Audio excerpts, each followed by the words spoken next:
سلام دوستان، امروز مواد شیرینی نخودی رو آماده کردم تا شیرینی نخودی بپزم.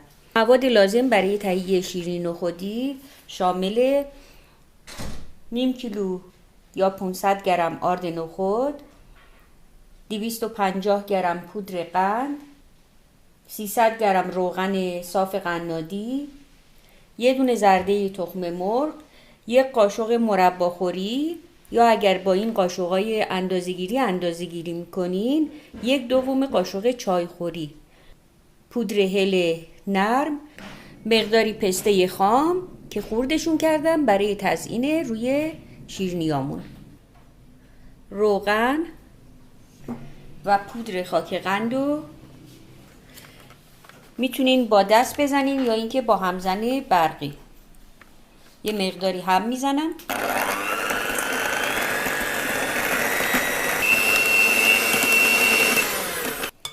بعد زرده تخم مرغ رو اضافه میکنم.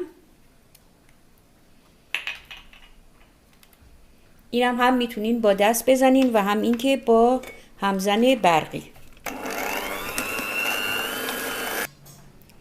زمانی که تخم مرغ هم خوب مخلوط شد، پودر هل و آرد نخود رو با هم مخلوط میکنم یه مقداری و بعد کم کم به خمیرمون اضافه میکنم.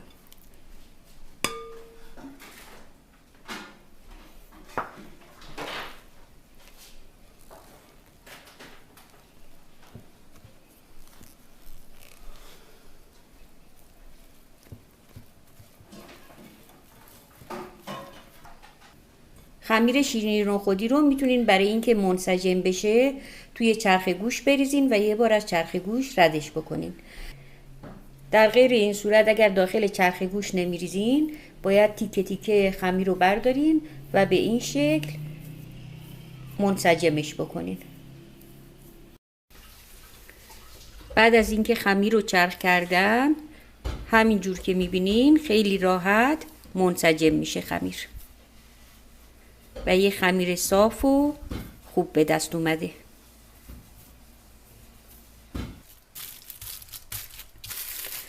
خمیر رو داخل نایلون گذاشتم و بعد اونو برای مدت 6 ساعت تو محیط آشپزخونه میذارم تا کاملا به عمل بیاد.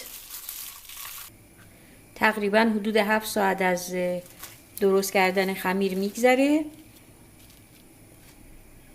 لای سلفون به وسیله وردنه یه مقداری بازش میکنم. شیرینی نخودی رو میشه با قالب‌های 3 پر، 4 پر و 5 پر قالب زد. من از قالب 4 پر کوچیک استفاده میکنم.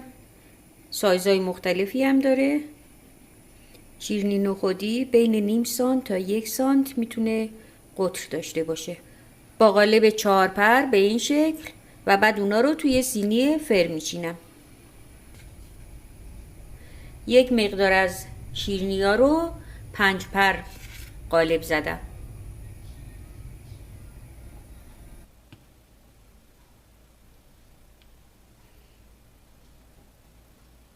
تو شیرینی‌های خونگی سعی کنین که قطر شیرینیاتون توی یه سینی که با هم داخل فر میره به یه سایز اندازه باشه.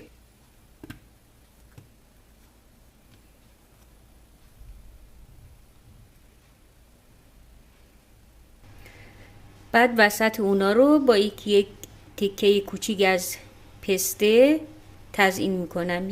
بعد سینی رو توی فری که از قبل گرم کردم با 175 درجه سانتیگراد برای مدت 20 دقیقه روی طبقه وسط میذارم تا شیرینیامون بپزه و آماده بشه. دوستان بفرمایید شیرینی نخودی. این موادی که میبینین مواد شیرینی برنجی هستش، یه شیرینی سنتی ایرانی. مواد لازم برای این شیرینی: آرد برنج سفید و نرم 375 گرم، تخم مرغ 2 تا زرده میخوایم و یه دونه سفیده، روغن جامد قنادی 180 گرم، پودر قند 150 گرم، پودر هل 1 قاشق چایخوری، گلاب سنگین 4 قاشق غذاخوری. پودر قند، هل و تخم مرغ رو با همزن میزنم تا یه مقداری مخلوط هم بشن. این مایه رو با همزن دستی هم میشه هم زد، زمان بیشتری میبره. بعد که رنگ اون یه مقداری روشن شد، روغن رو همچنین گلاب رو اضافه میکنم و اونو دوباره همش میزنم و در آخر آرد رو کم کم اضافه میکنم تا خوب مخلوط بشه.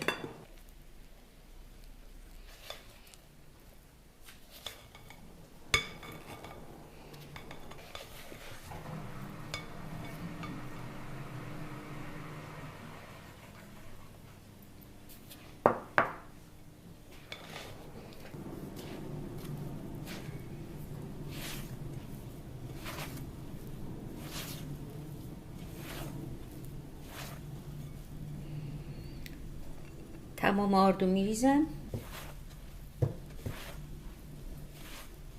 بعد که خمیر کاملا جمع شد اونو تو کیسه نایلونی میذارم و برای 2 ساعت تو محیط آشپزخونه استراحتش میدم.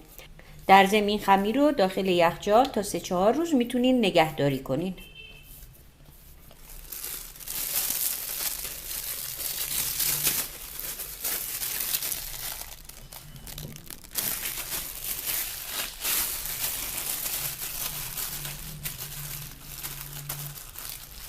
دوستان الان نزدیک 3 ساعت از استراحت خمیرمون میگذره.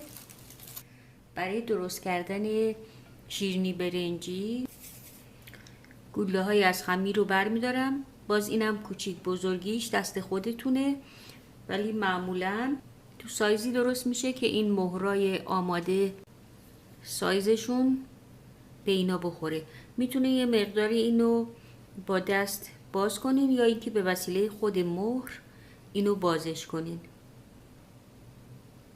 به این شکل و اونا رو توی سینی فر میچینم. ولی یه روش راحت تر برای زدن مهرش و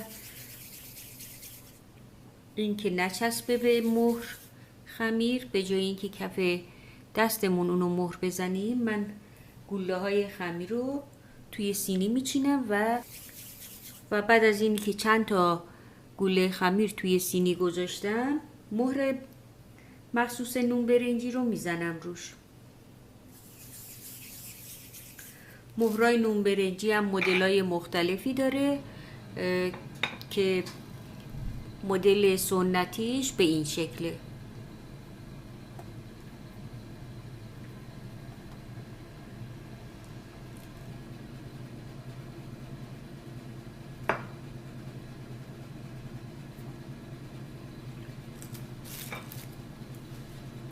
بعد یه مقداری تخم خرفه که یه تزیین کننده سنتی برای نون برنجی روی اونا میذارم. میتونین وسطش بذارین یا اینکه رو تمام سطحش تخم خرفه بریزین. میتونین از خلال پسته هم برای تزیین استفاده کنین.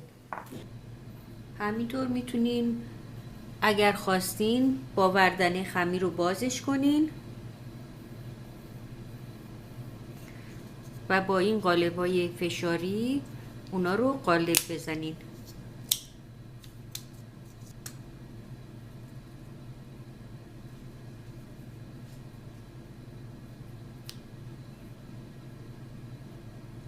به این شکل.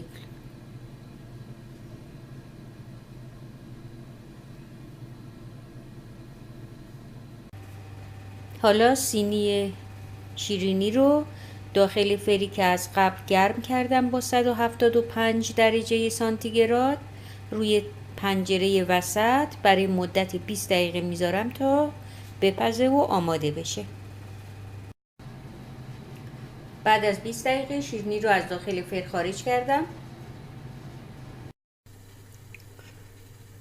بفرمایید شیرینی برنجی.